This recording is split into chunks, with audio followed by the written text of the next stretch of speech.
கப்பல் வந்துட்டு ஒரு 2 மணிக்கு கிளம்ப போகுது. நம்ம வந்து அந்த டைம் வந்து வெளியே சுத்தி பார்த்துட்டு இருக்கோம். ஸோ டைம் வந்து இப்போ 2:30 3 மணி ஆயிடுச்சு. கப்பல் நமக்காக வெயிட் பண்ணுமா அப்படின்னு சொல்லிட்டு தான் அந்த வீடியோ நம்ம பார்க்க போறோம். ஸோ மறக்காம என்னோட சேனல் வந்து லைக் பண்ணுங்க, ஷேர் பண்ணுங்க, சப்ஸ்கிரைப் பண்ணுங்க. இன்ஸ்டாகிராம்ல வந்து நிறைய பேர் வந்துட்டு கமெண்ட்ஸ் பண்றாங்க, நல்லா தான் பண்ணிட்டு இருக்காங்க, நல்ல ரீச் ஆயிட்டு இருக்கு. ரொம்ப நன்றி உங்க எல்லாத்துக்கும். ஸோ இப்போ என்ன இந்த வீடியோல பார்க்க போறோம்னு சொன்னோம்னா, இந்த வெயிட் பண்ணுமான்னு கேட்டீங்கன்னா கண்டிப்பா ஷிப் வந்து நமக்காக வெயிட் பண்ணாது. ஏன்னா வந்துட்டு இதுல அமௌண்ட் வந்துட்டு அந்த போர்ட்டுக்கு வந்துட்டு வாடகை வந்து ரொம்ப ரேட்டு கூடங்க. ஸோ அதனால வந்து கண்டிப்பா வெயிட் பண்ணவே மாட்டாங்க. நம்மளோட லக்கேஜ் எல்லாமே வந்துட்டு ஏஜென்சியில வந்துட்டு ஹேண்ட் ஓவர் பண்ணிட்டு நம்மள வீட்டுக்கு அனுப்பிச்சுடுவாங்க. அதோட சீரிஸ் வந்து பிளாக் மார்க் கொடுத்துருவாங்க.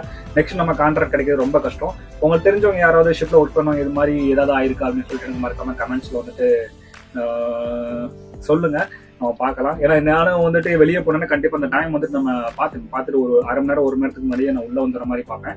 ஸோ இதுல வந்துட்டு ரொம்ப இதா இருக்கும். எனக்கு கஷ்டப்பட்டு நம்ம ஜாப்ல அப்ளை பண்ணிட்டு வந்திருப்போம். ஸோ இந்த ஒரு சின்ன மிஸ்டேக்னால பெரிய இதாகும். இதே வந்துட்டு நமக்கு மட்டும் இப்படியா, கெஸ்ட்டுக்கு அப்படி அப்படின்னு கேட்டீங்கன்னா, நமக்கா இருந்தாலும் சரி கெஸ்ட்டுக்கா இருந்தாலும் சரி 2 பேத்துக்குமே ஒரே தான். ஏன்னா வந்துட்டு சப்போஸ் அவங்க லேட் பண்ணிட்டாங்கன்னு சொன்னாங்க, வீட்டுக்கு போற செலவு எல்லாமே அவங்க தான் ஏத்துக்கணும். ஸோ வந்துட்டு ரூல்ஸ் வந்துட்டு நமக்கும் அவங்களுக்கு எல்லாத்துக்கும் சேர்த்து தான்.